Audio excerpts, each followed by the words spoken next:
Olá, pessoal, bom dia. Estamos aqui de volta, mesmo que seja à distância. Estamos em equipe, junto com a coordenação, direção, a equipe de professores, para a gente dar esse suporte para vocês. Infelizmente, a gente está passando por esse capítulo negro, né? Eu considero o capítulo negro dessa nossa história da pandemia do Covid-19, mas eu creio que com fé e com a obediência das regras do Estado, a gente sairá dessa, tá? Enquanto isso, a gente vai seguindo aqui o isolamento social. Como vocês veem, até mesmo eu ainda não consegui cortar meu cabelo, o cabelo tá grande, porque a pessoa que corta meu cabelo também não está atendendo ninguém. Mas é isso, a gente vai superando esses obstáculos, né? É muito bom estar de volta com vocês aqui, com a turma do Janusa, que vão enfrentar esse Enem que está chegando, mas eu espero que vocês em casa também estejam fazendo o papel de vocês. E para dar continuidade ao nosso conteúdo, pessoal, a gente segue com a nossa apostila, tá? No caso, é o volume 2.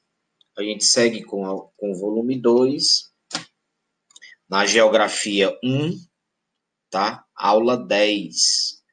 Nós paramos nosso conteúdo na aula 9, então hoje a gente segue para a aula 10 com a estrutura geológica do Brasil. A gente já tinha visto a estrutura geológica do mundo, né, a formação geológica, os agentes modificadores do relevo, e hoje a gente dá um passo a mais nessa estrutura geológica, mas falando especificamente da estrutura do Brasil. Logicamente, a gente também vai ver aí a atividade mineradora e os problemas ambientais decorrentes desta atividade mineradora, tá? Vamos lá e eu espero que vocês gostem e aproveitem esse vídeo.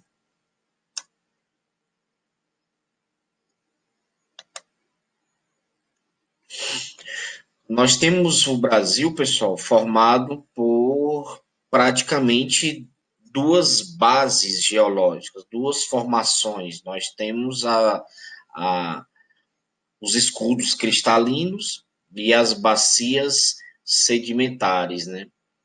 Uma coisa que eu queria muito destacar para vocês, que essa estrutura geológica do Brasil ela é datada da era pré-cambriana. Vocês devem sempre estar alinhando, fazer dessa ligação entre a estrutura geológica e a sua era geológica. Inclusive, vocês devem recordar que eu tinha dito para vocês que é, sim, obrigação de vocês decorarem aquela tabelinha das eras geológicas, que elas vão sempre estar entre esses estudos, tá certo? Uma curiosidade que eu destaco também nesse slide aí é que o Brasil, em relação à América do Sul, tá? Nós no Brasil não há existência de dobramentos modernos. Os dobramentos modernos são característicos de grandes altitudes. O Brasil ele tem altitudes modestas, uma média de altitude modesta. E as grandes altitudes, como a Cordilheira dos Andes, eles são indícios de dobramentos modernos, tá certo? Coisa inexistente no Brasil. Mas isso dá-se também porque o Brasil ele está bem no centro da placa sul-americana e ele está é, livre das zonas de abalos sísmicos, que justamente as zonas de abalos sísmicos formam, dá uma nova modelagem justamente dos dobramentos modernos. No Brasil, nós só temos escudos cristalinos e bacias sedimentares, tá? Se a gente for, inclusive, eu coloquei aí um percentual entre escudos cristalinos, nós temos 36% do território brasileiro e as bacias sedimentares 64%, tá bom? Aí aqui a gente vai caracterizando essas bacias sedimentares e os escudos cristalinos. No caso, eu estou chamando a atenção de vocês aqui dos escudos cristalinos como a mais antiga do território brasileiro, né? E aí as regiões como as Guianas, tá? O Brasil Central e o escudo Atlântico, onde estão mais concentrados esses escudos cristalinos. Pessoal, por que chama-se mais antiga? Porque foram áreas, certo?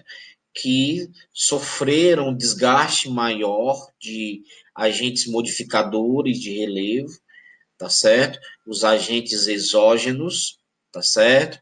Que foram modelando, foram dando forma a esse tipo de formação geológica.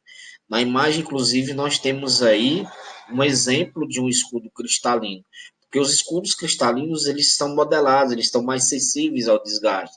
Então você vai ter áreas com formas mais aplanadas em seu topo ou formas arredondadas. Aí você vai encontrar essas formações cristalinas. E o material, os minérios mais presentes nos escudos cristalinos, nós temos o granito, tá? O ferro e o manganês. Seguindo, nós temos aqui a bacia sedimentar, ela é mais recente, ela é formada das eras paleozoica, mesozoica e cenozoica. Aí nós temos exemplos de áreas que têm formação de bacia sedimentar, a região do Amazonas, São Francisco, Pantanal, regiões lá da Paraíba, Paraná, tá certo? São áreas com áreas mais rebaixadas e que receberam o sedimento dessas áreas de erosão. O que acontece? As áreas sedimentares, elas são suscetíveis aos agentes erosivos, são transportados de onde eles ocorreram a erosão e depois eles são depositados às áreas mais baixas, né? Elas são áreas onde, inclusive, elas recebem camadas em cima de camadas. E essas camadas, elas se solidificam. Por isso que, às vezes, nós temos alguns exemplos de bacias sedimentares ou áreas de